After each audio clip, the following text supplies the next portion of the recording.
Hello everyone and welcome back.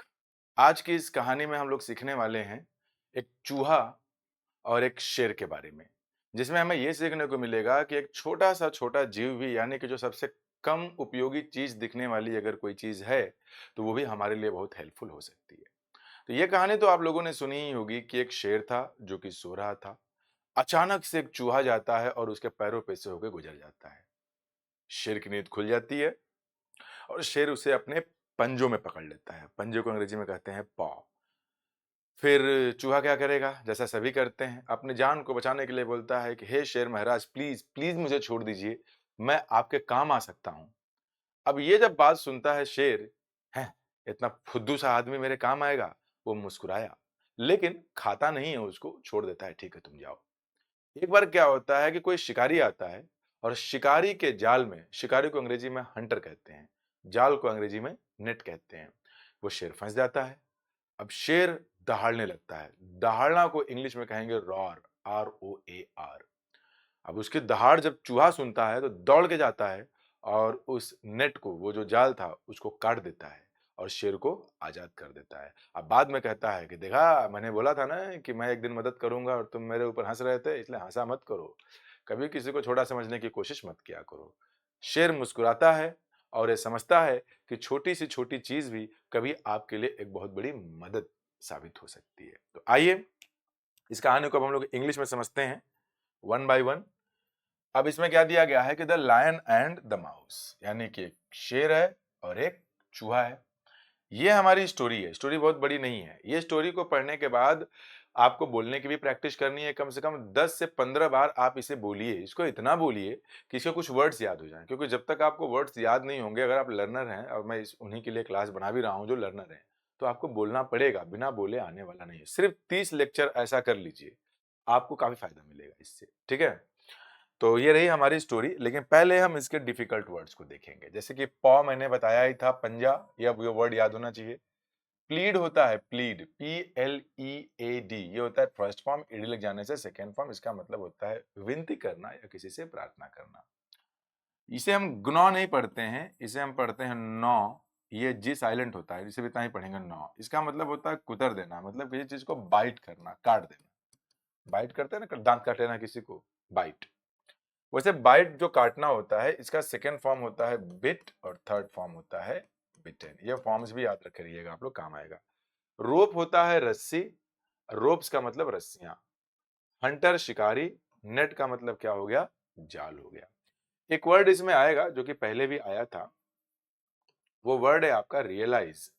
Realise word का मतलब होता है जान लेना, महसूस करना, किसी चीज को समझ लेना। इसको ध्यान में रखिएगा। तो इसका second form realized, third form भी रियलाइज्ड। ये सारी बातें आपको याद होनी चाहिए। आइए अब इसमें वही स्टोरी को मैंने लाइन बाय लाइन यहां अलग कर दिया है। ठीक है दोस्तों, मैंने बार बार आपको बोला है कि अगर किसी भी पैसेज को आप कॉम्प्रीहेंड कर रहे हैं तो सबसे पहले उसमें का सब्जेक्ट को पता करिए और सब्जेक्ट के बाद उसके वर्ब को पता करिए।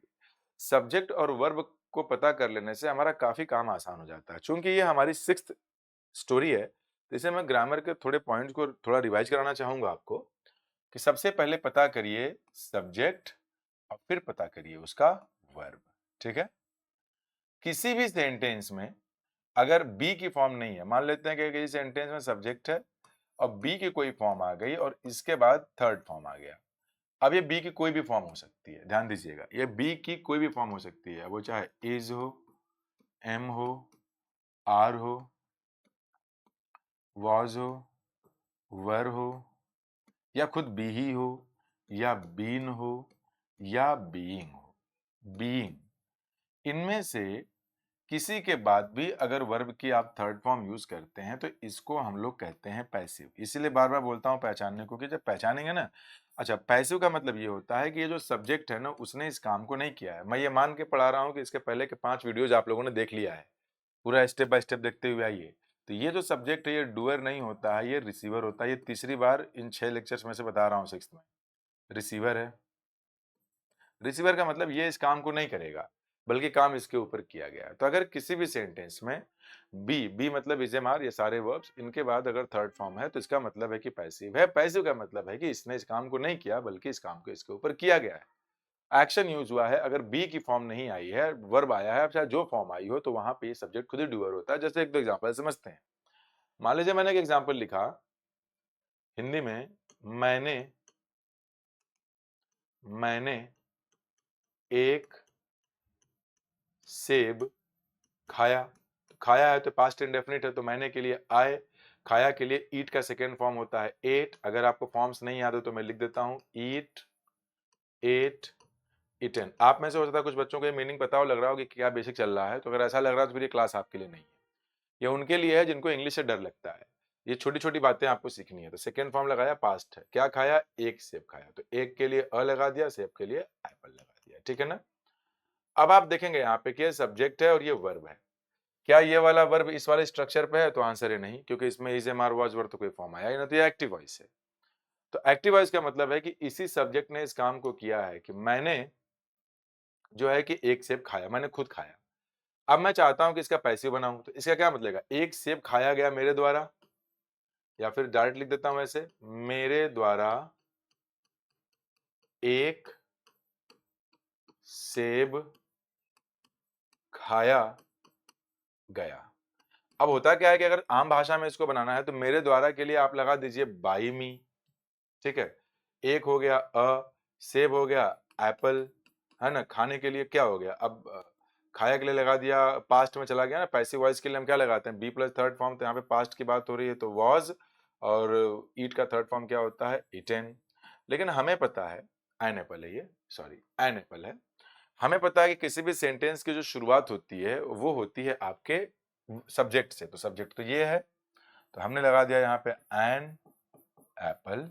फिर इसके बाद हम लगाते हैं वर्ब, चूंकि जब कभी भी हम पैसिव वॉइस बनाते हैं तो बी के साथ थर्ड फॉर्म लगाते हैं। तो चूंकि ये पास्ट इंडेफिनिट टेंस का सेंटेंस है, तो पास्ट इंडेफिनिट में वाज वर के साथ थर्ड फॉर्म लगाते हैं। अभी एक एग्जांपल दूंगा, उसका पैसिव आप बना के भेजेंगे मुझे नीचे कमेंट बॉक्स में। An apple was eaten, third form आ गया, बाई लगा दीजिए बाद में और मी लगा दीजिए। तो बाई होता है डुअर, डुअर मतलब कर्ता को बताने के लिए। तो ये जो वॉज प्लस थर्ड फॉर्म है, देखिए बी प्लस थर्ड फॉर्म के स्ट्रक्चर पे आ गया। अगर ये बी प्लस थर्ड फॉर्म के स्ट्रक्चर पे आ गया तो इसका मतलब कि ये जो सब्जेक्ट बना है ना, ये इसको कर नहीं रहा है, इसके ऊपर काम किया जा रहा है, यानी वो रिसीवर है। अगर वो रिसीवर है तो इसका मतलब यह है कि एप्पल ने नहीं खाया है, एप्पल को खाया गया है, किसके द्वारा, मेरे द्वारा। एक्टिव वॉइस पैसिव वॉइस के स्ट्रक्चर को पहचानने के कई तरीके हैं, कई कॉन्सेप्ट्स हैं, लेकिन धीरे धीरे सीखेंगे, तो इसको जरूर से याद कर लीजिएगा। ऑफलाइन क्लास में पूछता हूं, बता नहीं पाते आप लोग, पढ़ते ही नहीं है। अब मैं एक एग्जाम्पल आपको दे रहा हूं, उसका पैसिव वॉइस आप बनाएंगे। मान लीजिए कि मैंने एक एग्जाम्पल यहां पे लिखा कि मैं एक बुक पढ़ रहा हूं। तो आपको तो पता ही है कि अगर प्रेजेंट की बात होती है कॉन्टिन्यूअस की, तो इज, एम, आर के साथ हम वर्ब की आईएनजी फॉर्म लगा देते हैं। देखिए यहाँ पे इज, एम, आर, वॉज के साथ आया है, तो ये एक्टिव वॉइस है। एक्टिव ऐसे छोटे छोटे थोड़े थोड़े याद करेंगे तो आएगा प्रेजेंट कॉन्टिन्यूअस का। पैसिव बनाने के लिए हमको इसमें से कोई फॉर्म लगाना पड़ता है, तो इज, एम, आर तो भाई रहेगा ही रहेगा, क्योंकि बात प्रेजेंट की हो रही है। चूंकि कॉन्टिन्यूअस बनाना है ना, तो बी का भी आईएनजी वाला फॉर्म ले लेंगे, BEING, और इसके बाद क्या लगा देंगे, थर्ड फॉर्म। तो ये जो स्ट्रक्चर तैयार होगा, this will be of passive, ठीक है ना। तो मैं एक्टिव बना दे रहा हूं, पैसिव इसका आप बना के भेजेंगे। मैंने लिखा एक्टिव वॉइस, आई एम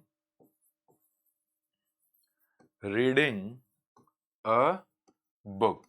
अब इस सेंटेंस में जो पहले आया ये सब्जेक्ट है, ये एम हेल्पिंग वर्ब है, ये इसका मेन वर्ब है, और ये इसके बाद आया ऑब्जेक्ट। पैसिव बनाते समय वो ऑब्जेक्ट को पहले रखते हैं। अब पैसिव का जो ये एम रीडिंग तो एक्टिव है, तो पैसिव ये लगा दीजिएगा, बाई लगा करके आय का क्या केस बनेगा वो। फिलहाल पढ़ने के लिए रीड है, तो ये मैंने पहले ही बताया है कि फर्स्ट फॉर्म में इसे रीड पढ़ते हैं, सेकेंड फॉर्म में इसे रेड पढ़ते हैं, और थर्ड फॉर्म में भी इसे क्या पढ़ेंगे, रेड ही पढ़ेंगे। तो आपको जो समझ में आए वो लगा लीजिएगा, ठीक है ना। अब हम आते हैं अपने स्ट्रक्चर पे, यहाँ आइए, कहाँ गया, पीछे था ना, ये रहा। तो देखिए एकदम ब्रेक कर करके पढ़िए। कॉमा के पहले है वन डे, यानी एक दिन की बात है। सब्जेक्ट पता करिए, आ गया। वर्ब पता करिए, आ गया। अब देखिए ये जो है ना, वॉज के साथ आईएनजी है, वॉज के साथ थर्ड फॉर्म नहीं है, यानी कि ये पैसिव नहीं, एक्टिव है। अब पास्ट, वॉज का मतलब पास्ट, स्लीपिंग का मतलब सो रहा था। तो एक दिन वो जो शेर है ना, वो शेर वो खुद ही सो रहा था। कब, जब। एक बात ध्यान दीजिएगा, जब लास्ट में फुल स्टॉप लगा होता है तो व्हेन का मतलब होता है जब, एक पहचानने के लिए है। लास्ट में जो क्वेश्चन मार्क लगा होता है तो व्हेन का मतलब होता है कब, जैसे कि व्हेन आर या फिर when will you come, question mark. तो क्वेश्चन मार्क है तो इसका मतलब है कि तुम कब आओगे, फुल स्टॉप है तो तुम जब आओगे।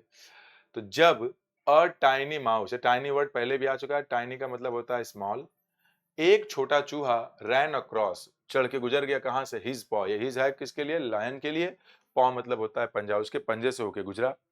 फिर दूसरे सेंटेंस में भी देखिए, सब्जेक्ट पता करिए सबसे पहले, तो this is called subject, woke up is the verb and एक कंजंक्शन है, दो वर्ब को जोड़ रहा है, ये भी एक वर्ब, ये भी सेकंड फॉर्म है, ये भी सेकंड फॉर्म है, दोनों को जोड़ने वाला जो वर्ड होता है ना उसे हम क्या कहते हैं, कंजंक्शन जोड़ता है। ठीक है, पकड़ लिया। तो अभी पहले इन दोनों वर्ब के बारे में बता दूं। एक वर्ड होता है वेक अप, इसका मतलब होता है जगना, इसका सेकेंड फॉर्म होता है वोक अप। ठीक है, वैसे कैच है, कैच का मतलब होता है पकड़ना, इसका सेकेंड फॉर्म होता है कॉट। ठीक है ना, कॉट होता है वोक अप। अब यहाँ पे देखिए कि जो पैसिव वॉइस तो है नहीं, क्योंकि सेकेंड फॉर्म में, बी के साथ थर्ड फॉर्म आया ही नहीं, तो इसका मतलब यह है कि शेर ने खुद ये क्या किया, शेर जग गया, और शेर नहीं पकड़ लिया, किसको पकड़ लिया, उस चूहे को पकड़ लिया, जो कि इस वर्ब का ऑब्जेक्ट है।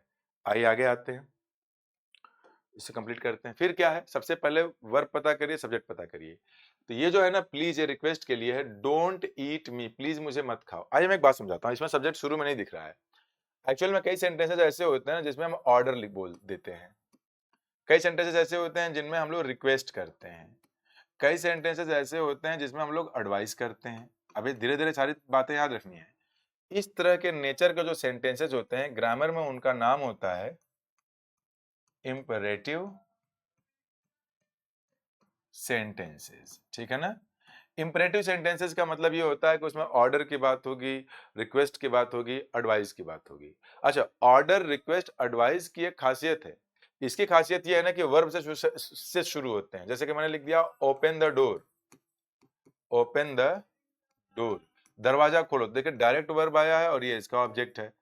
अच्छा, मैंने रिक्वेस्ट की बात की अगर, तो please open the door, please open the door, request की बात हो गई।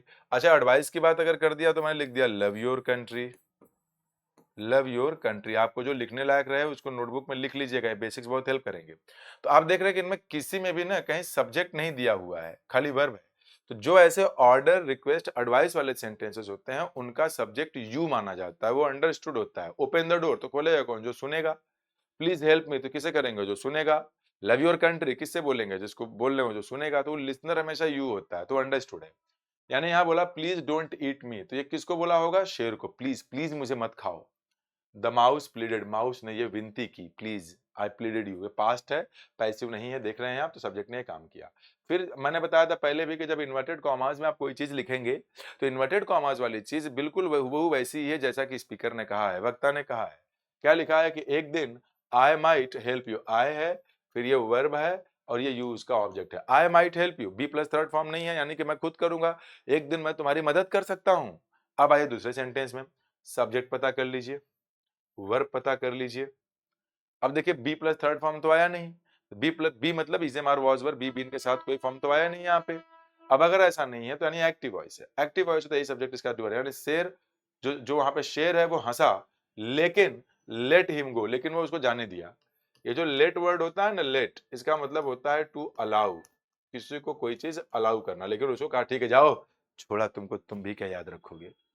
लेटर का मतलब होता है बाद में, एडवर्ब होता है। फिर अब आगे देखिए, सब्जेक्ट पता करिए पहले, लायन, गॉट कॉट ये वर्ब है। अब यहाँ पे क्या दिया गया है, इन अ हंटर्स नेट, हंटर्स का मतलब हंटर के जाल में फंस गया, कौन फंस गया, शेर फंस गया, गॉट कॉट। आगे आइए, अब इसमें ये लास्ट है हम लोगों के लिए अभी स्लाइड, इसको देख लेते हैं।